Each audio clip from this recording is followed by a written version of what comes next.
Om Namo Bhagavate Vasudevaya. Om Namo Bhagavate Vasudevaya. Om Namo Bhagavate Vasudevaya. Narayanam Namaskritya Naram Chaiva Narottamam Devim Saraswatim Vyasam Tato Jayamudiraye Nashtaprayeshu Abhadreshu Nityam Bhagavata Sevaya Bhagavate Ruttamaśloke Bhaktirbhavati Naishtiki Om Jnanatimirandasya Jnananjanashalakaya Chakshurunmilitam Yena Tasmai Sri Gurave Namaha Sri Chaitanya Manobhishtam Sthapitam Yena Bhutale Swayam Rupa Kadamayam Dadati Swapadantikam Namam Vishnupadaya Krishna Prishtaya Bhutale Srimate Bhaktivedanta Swami Nitinamine Namaste Saraswate Deve Gauravani Pracharine Nirvishesha Shunyavadi Paschatya Deshatarine Jai Sri Krishna Chaitanya Prabhu Nityananda Sri Advaita Gadadhar Srivasadi Gaura Bhakta Vrinda Hare Krishna Krishna Krishna Hare Hare Hare Rama, Rama Rama, Hare Hare. Hare Krishna. Reading from Śrīmad-Bhāgavatam. By His Divine Grace, A.C. Bhaktivedanta Swami Srila Prabhupada Ki Jai. We are reading from Canto 3, Chapter 8, Manifestation of Brahma from Lord Viṣṇu. So this chapter has 4 sections and we are currently now beginning with the 4th section. So text 1 to 9, we discussed the disciplic succession of Śrīmad-Bhāgavatam. So this chapter describes one disciplic succession where Lord Sankarsana speaks the knowledge to Sanat Kumar. Sanat Kumar speaks the knowledge to Sankhya Muni. Sankhya Muni speaks the knowledge to Parashara Muni and Brihaspati. Parashara Muni speaks this knowledge to Maitreya Muni, and Maitreya Muni is now speaking this knowledge to Vidura. This is the Parampara 1.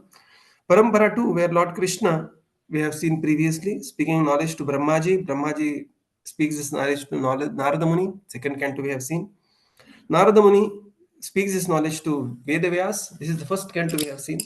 And the Vedavyas speak this knowledge to Shukadeva Goswami.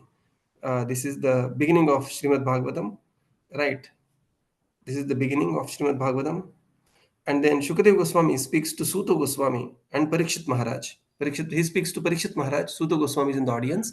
And Suta Goswami in turn speaks to sages of Naimisharanya. Right. And this is the recorded of sages of Naimisharanya.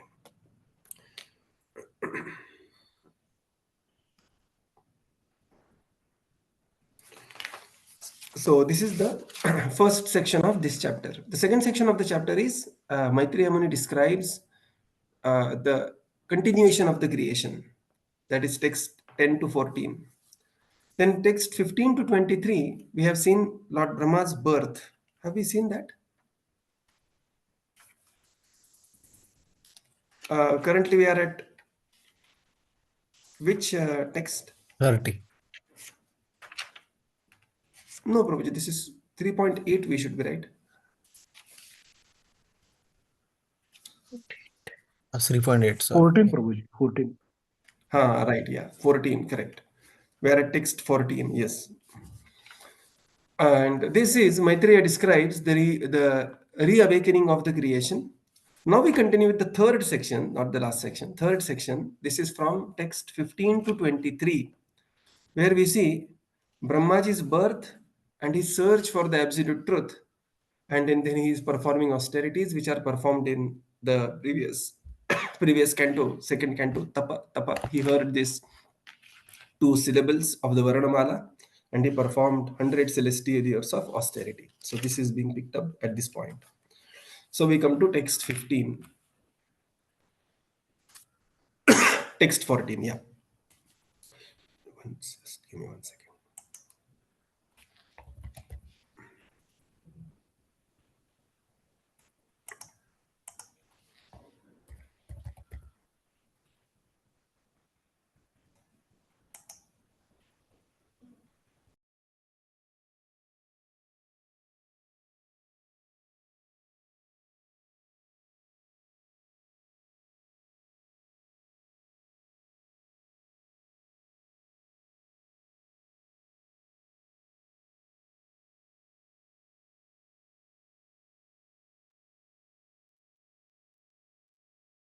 Lordji, you are not audible.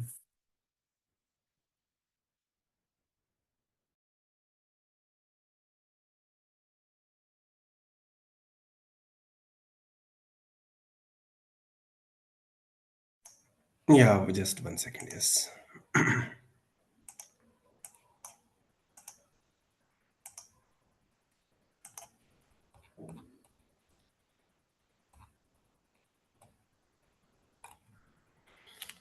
So we come to text 14.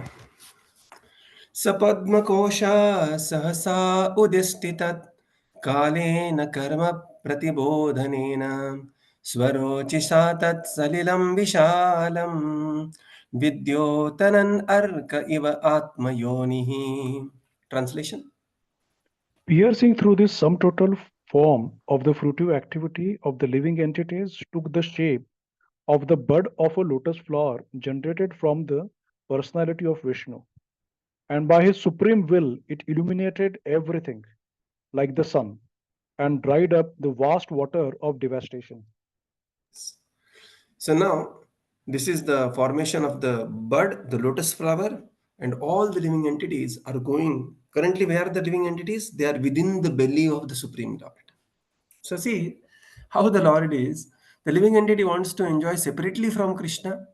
He creates the facility. He takes them to the garden, knowing well that you are actually the fish outside of the water. But still, he gives them full freedom to enjoy, to try to lord it over the material nature. And he is, the observing as a Paramatma in every.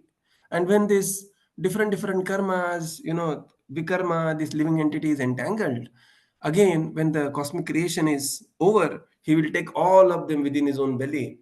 And now he's again going to push them back, reminding them of the previous karmas. They are currently in the subtle body, so the living entities will come out with their karma as per their subtle bodies, their desires. Now Brahmaji will take birth here. Brahmaji will start manifesting different forms, and this creation continues. Bhutva bhutva pradiyate. Constantly, the living entity. That's why is trying from time immemorial to enjoy separate from the Supreme Lord. And the Lord is so kind, Bhuri Karunaya, that he is facilitating this false attempt of the living entity to enjoy. Right. Now we come to text 15, where text 15 to 23, we will see Brahma's birth and his search for the absolute truth. So text 15. Tallokapadmam sauiva Viṣṇu pravarvishat sarva gunavabhasam tasmin swayam vedamaya vidhata swayam bhuyam yam smavadanti bhu sobhot. Translation. Translation. Into that universal lotus flower, Lord Vishnu personally entered as a super soul. And when it was thus impregnated with all the modes of material nature, the personality of Vedic wisdom, whom we call the self-born, was generated. Purport. This lotus flower is the universal Virat form or the gigantic form of the Lord in the material world. It becomes amalgamated in the personality of Godhead Vishnu in his abdomen at the time of dissolution, and it becomes manifest at the time of creation. This is due to Garbhodakaśāyī Viṣṇu, who enters into each of the universes. In this form is the sum total of all the fruitive activities of the living entities conditioned by material nature, and the first of them, namely Brahmā, or the controller of the universe, is generated from this lotus flower. This firstborn living being, unlike all the others, has no material father, and thus he is called self-born or Swayambhu. He goes to sleep with Narayana at the time of devastation, and when there is another creation, he is born in this way. From this description, we have the conception of three: the gross Virat form, the subtle Hiranyagarbha, and the material creative force Brahma. Hare Krishna. Now there is formation of or the birth of Brahmaji. In that universal lotus flower, Lord Vishnu personally entered as super soul. Now here, Garbhodakaśāyī Viṣṇu is expanding as Paramatma super soul. And thus he impregnates and thus impregnated with all the modes of the material nature. And that's why we see in Bhagavad Gita, Upadrishta cha, Anumanta cha, Bharta, Bhokta, Maheshwarah. So, Upadrishta, Anumanta, who is that Upadrishta and Anumanta? He is the Paramatma feature of the Supreme Lord, who is expansion of Garbhodakaśāyī Viṣṇu, is expanding there. And then the personality of Vedic wisdom, Vedamayo Vidhata, Swayam. And who is Vedamayo Vidhata Swayam? He is Brahmaji. He is generated or he is born. So Brahmaji is called as Swayambhu because he is born. Swayambhu is self-born in the sense that, there is no mother to Brahmaji. There is nothing called as Brahmaji's mother because Brahmaji is just a pure. So there are various ways of taking birth. So this is one of the way. Right.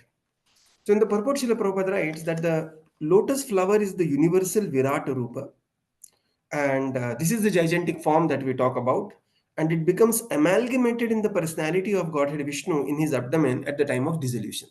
So when the dissolution is there, even the, this lotus flower also goes within the navel, within the abdomen of the Supreme Lord, which is the sum total manifestation of this material creation. And when the next creation takes place, that time, again, this lotus will manifest. And this is how Garbhodakaśāyī Viṣṇu, he enters into the each universe. And in this, there is sum total of all fruitive activities of all living entities conditioned by material nature. And first of them, Prabhupada writes here, and the first of them, Brahmā, will be born here, who is the controller of the universe, and he is called as Swayambhu. So there is no material mother or father for Brahma. Not only mother, not only material father also. Because Brahma's father is everybody's father. Aham bija pradapita. So there is no material father. So here Brahma's father is everybody's father. That's how the living entity is born. And that's how Brahma also gets, his even the first he is generated there. And when Brahmaji goes to sleep with Narayana at the time of devastation, then when there is another creation, he again wakes up. And this is how the creation continues to take place. Now text 16. Now here we will see how Brahma is obtaining the 4 heads and while examining the 4 directions, and he could not understand the creation, and thus he begins to contemplate. So this is the subsection between, we will see this now between 16, 17 and 18.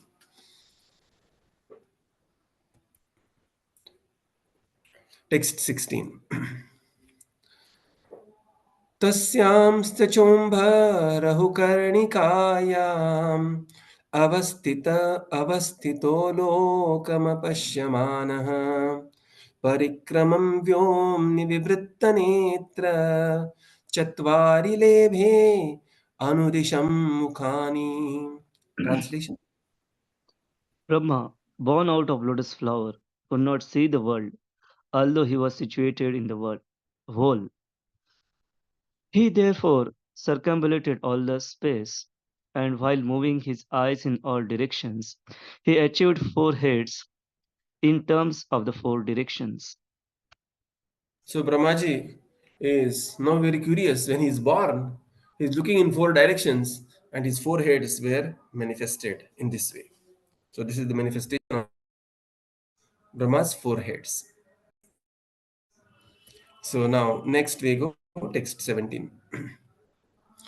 Tasmat yugantam shvasanavagurnam jala urmi chakrat salilat virudham upashrita kanjam ulokatattvam na atmanamadha avidat adidevah. Translation. Lord Brahma, in his ignorance, contemplated, who am I that I'm situated on top of this lotus? Wherefrom has it sprouted?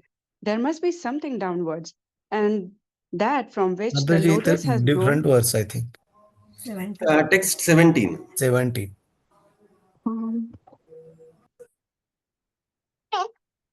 Oh, sorry. Lord Brahma, situated in that lotus, could not perfectly understand the creation, the lotus or himself. Can somebody read, please? Thank you. Lord Brahma, situated in that lotus, could not perfectly understand the creation. The lotus or himself. At the end of the millennium, the air of devastation began to move the water and the lotus in great circular waves. Purport. Lord Brahma was perplexed about his creation, the lotus and the world, even though he tried to understand them for 1 millennium, which is beyond calculation in the solar years of human beings. No one, therefore, can know the mystery of creation and cosmic manifestation simply by mental speculation. The human being is so limited in his capacity that without the help of the Supreme, he can hardly understand the mystery of the will of the Lord in terms of creation, continuous, and destruction. So now Brahmaji, he is situated in the lotus and he could not understand what is the creation. He saw the lotus, he saw himself, and he was unable to see, unable to understand why all this, where I am, who am I?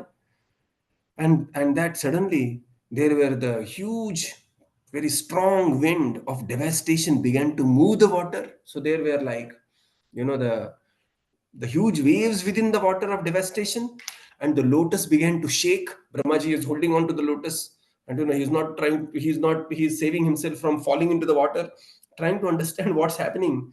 And there were a great circular wave, and Brahmaji, he tried to understand for a very, very long time. In the purport, Srila Prabhupada explains, Lord Brahma was perplexed by this creation, lotus and the world, and he began to understand, and he tried to understand for 1 millennium, 1,000 years of the demigods, and still he was perplexed. And therefore, this material creation is such iti vichitra. Vichitra means, such wonderfully created that no one can know the mystery of creation and cosmic manifestation simply by mental speculation. Even when you approach through the Veda, so if you go to ISKCON Desire Tree, or there are ISKCON Bhagavat Vidyalaya, there are courses, and we have His Grace Pavaneshwar Prabhu, and there are a couple more devotees who talk about mystery of Brahmanda, and this will come in the 5th canto when we are going to discuss this mystery of the Brahmanda will come. So when we sit with them, Gaurang Prabhu has a very nice joke for this. He says that when you sit with them, there is another such wonderful devotee, Ghanashyam Govind Prabhu. Paran Prabhu, he is from your Australia, Sydney temple. He speaks very beautifully about, the creation. Of course, he speaks beautifully about practically everything. But specifically, he speaks about, the universal creation. And when we sit with them and when we try to understand them, Gaurang Prabhu says, when you sit with Pavaneshwar Prabhu or this devotee Ghanashyam Govind Prabhu, you will think that you understood the universe, and as soon as they go away, you will be again questioning, where am I, who am I, what this universe is all about. So Prabhupada says here, no one therefore can know the mystery of creation or the cosmic manifestation by mental speculation. It is impossible. Like my daughter has interest in astrophysics. I always tell her, go beta, do lot of research. At the end of research, there is infinity scope for research, because there is nobody is going to understand anything. You just send one telescope after another and after another, trying to get more and more bewildered. But from the work expense, you will have lifetime of work. So this is Brahmaji's condition, right? Who is sitting on the top, looking at the whole thing, and is completely perplexed. Prabhupada says the human being is so limited in his capacity without the help of the Supreme that he can hardly understand, and therefore one should understand the will of the Lord in terms of creation, continuance, and destruction. Right. Text 18. क एष य असौ अहमब्जपृष्ठे एतत् कृतो वाब्जमनन्यदप्सु अस्ति हि अद्धस्तत इह किञ्चनेदत् अधिष्ठितं यत्र सतानुभाव्यम्. Translation. Lord Brahma, in his ignorance, contemplated, who am I that am situated on the top of this lotus? Wherefrom has it sprouted, there must be something downwards, and that from which this lotus has grown must be within the water. Purport: the subject matter of the speculations of Brahma in the beginning regarding the creation of the cosmic manifestation is still a subject matter for mental speculators. The most intelligent man is he who tries to find the cause of his personal existence and that of the whole cosmic creation, and thus tries to find the ultimate cause. If his attempt is properly executed with penances and perseverance, it is sure to be crowned with the success. So Brahma was very, very perplexed. He knew he's sitting on a lotus. There are huge winds going on, and the lotus is shaking. There was a huge tumultuous waves. He could hear the sound of the waves. And he was thinking, who am I? Why am I sitting on the top of the lotus? This is the lotus, and I could see the stem, and there must be some water. And why everything is so shaking, and why there is so much of ignorance? And Prabhupada says this is the Brahma's query, and the subject matter of speculation of Brahma in the beginning of the creation is still the subject matter for the mental speculator. They are still finding out what is the origin of the universe, whether the universe. They have 70 odd theories about the origin of the universe. Okay, 70 theories. 70 theories which have some scientific acceptance. One is Big Bang theory. If you come to Pune, Dr. Naradikar, he proposed steady state universe theory. If you go to Oxford, there is a scientist, very, very respectable scientist, and he says that actually sun is very cold. And and he's not some woke person. He will mathematically prove in his own way how the sun is the coldest personality. And you will wonder, heat is coming from sun and how the sun is cold. He said, look at my maths.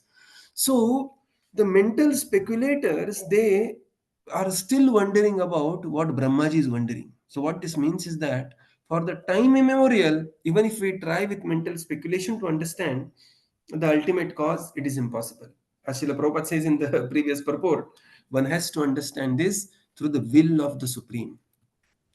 Text 19. य इत्सैत्थमुदीक्ष तत अब्जनाल नाडी अंतर्जल आभिवेश न अर्वागतत् करनाल नाल नाभिं विचिन्वन्त अविदन्त ताजः. Translation.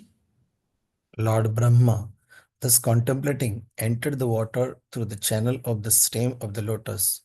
But in spite of entering the stem and going nearer to the navel of Vishnu, he could not trace out the root. Purport: by dint of one's personal endeavor, one may go nearer to the Lord, but without the Lord's mercy, one cannot reach the ultimate point. Such understanding of the Lord is possible only by devotional service, as confirmed in Bhagavad Gita 18.55. Bhaktya mam abhijanati yavan chasmi tatvatah. So Brahmaji, he was just contemplating like this: who am I? What is this water of devastation? What this huge water which is look like a devastation? And why he's sitting on the top of a lotus? He entered the stem of the lotus. And in spite of entering the stem of the lotus and going nearer to the navel of Lord Vishnu, he could not trace out the root. Right. In the purport, Srila Prabhupada writes, by the dint of one's personal endeavor, one may go nearer to the Lord, but without mercy of the Lord, one cannot reach the ultimate point. This is a beautiful, actually, shloka can be taken for Bhagavatam class. Here are so many examples we can give. There is an example of Duryodhan. He was so close to Krishna in a way, in that Sabha, in Shanti, where Lord Krishna is coming at Shanti Dut. Very close to Krishna, could not understand Krishna. Then there is Kala Yavana, very, very close to Krishna, could not understand Krishna. How to understand Krishna? Krishna can be understood only by devotional service. Bhaktyamam abhijanati yavam yaschasmi tatvatah. And that's why Lord Krishna, he is telling to the wives of the Dvija Patnis, Dvija Brahmanas, that, my dear ladies, to understand me, the Supreme Lord, is not just just not being with me, just being close to me, but you have to perform devotional service unto me. You have to perform devotional service predominantly by hearing about me. It's a very beautiful verse there, Lord Krishna says. And this verse comes 2 times in Bhagavatam, that simply not by physical proximity, love for me will be attained. Love for me will be attained by performing devotional service, especially hearing about me. So here Brahmaji, he is very near to the Lord because he's traveled to the stem, very near to the navel of the Lord, but could not understand the Lord. And we come to text 20.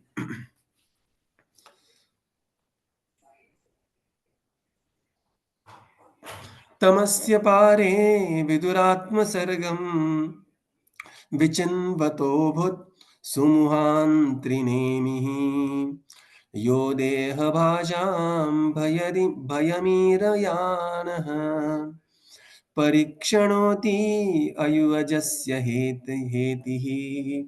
Translation? O Vidura, O Vidura, while searching, go ahead, Mataji. O Vidura, while searching in that way about his existence, Brahma reached his ultimate time, which is the eternal wheel in the hand of in the hand of Vishnu, and which generates fear in the mind of the living entity, like the fear of death. Hare Krishna. So while searching in this way about this existence, Brahmaji, he reached his ultimate time, which is the eternal wheel, which generating bhayam within the living entities, especially bhaya of the death. Right?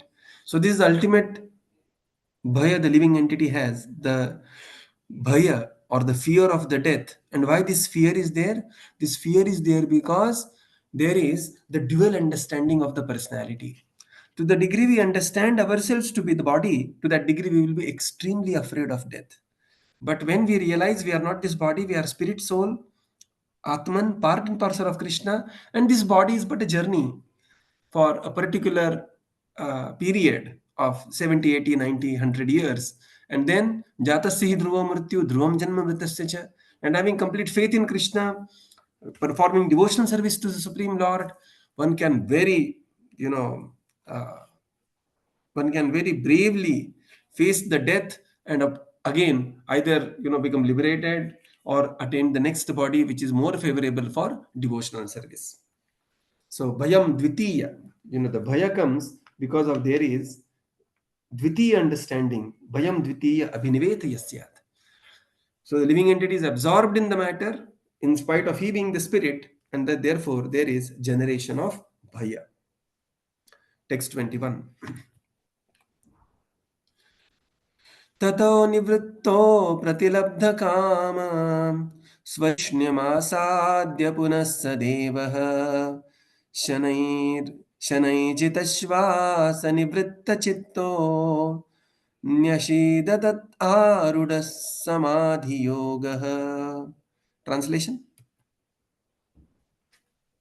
Thereafter, being unable to achieve the desired destination, he retired from such searching and came back again to top of the lotus. Thus controlling all objectives, he concentrated his mind on the Supreme Lord. Purport: Samadhi involves concentrating the mind upon the supreme cause of all, even if one is unaware of whether his actual nature is personal, impersonal, or localized.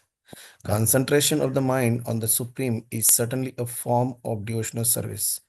To cease from personal sense endeavors and to concentrate on the Supreme Cause is a sign of self-surrender. And when self-surrender is present, that is a sure sign of devotional service. Each and every living entity needs to engage in devotional service to the Lord if he wishes to understand the ultimate cause of his existence. Yeah. So now, being unable to achieve the desired destination. What was the destination? The knowledge about the Supreme, knowledge about who am I, the Sambandha Gyan. Brahmaji retired from his futile search. He's sitting next to. So, being next to the Lord is no guarantee that one will not be free from ignorance if one does not take shelter of the Supreme Lord. So, we have seen example of Shanti, the Duryodhana and Kaliyavan. There is also surprisingly example of Arjun in Bhagavad Gita. So Arjun is in Bhagavad Gita sitting next to the Lord. Lord is sitting as Parthasarathi. Arjun is there. Shoka samvigna manasa. But still he is, because he is not taking shelter of the Supreme Lord, he is going through all the material tribulations. Right. Similarly, the living entity, or similarly, we as a devotee, okay, I'm speaking about myself as a devotee, we as a devotee, if we are engaged in bhakti but we are not consciously engaged, there is always the chance of shoka samvigna manasa, right? So here he realized that all this search is simply futile, and therefore he said, being unable to achieve the desired destination, he retired from his searching. He realized that I'm just wasting my time like this, and again came back on the top of the lotus.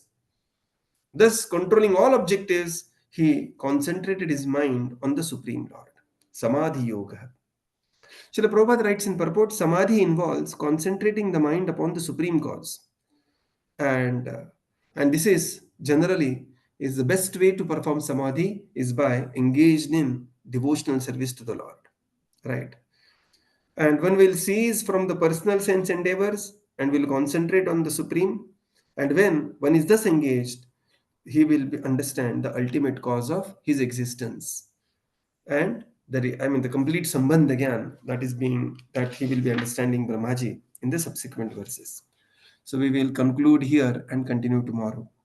Srila Prabhupada ki jai, Gaura Bhakta Vrinda ki jai. Thank you, Prabhupada. Thank you, everyone. Hare Krishna.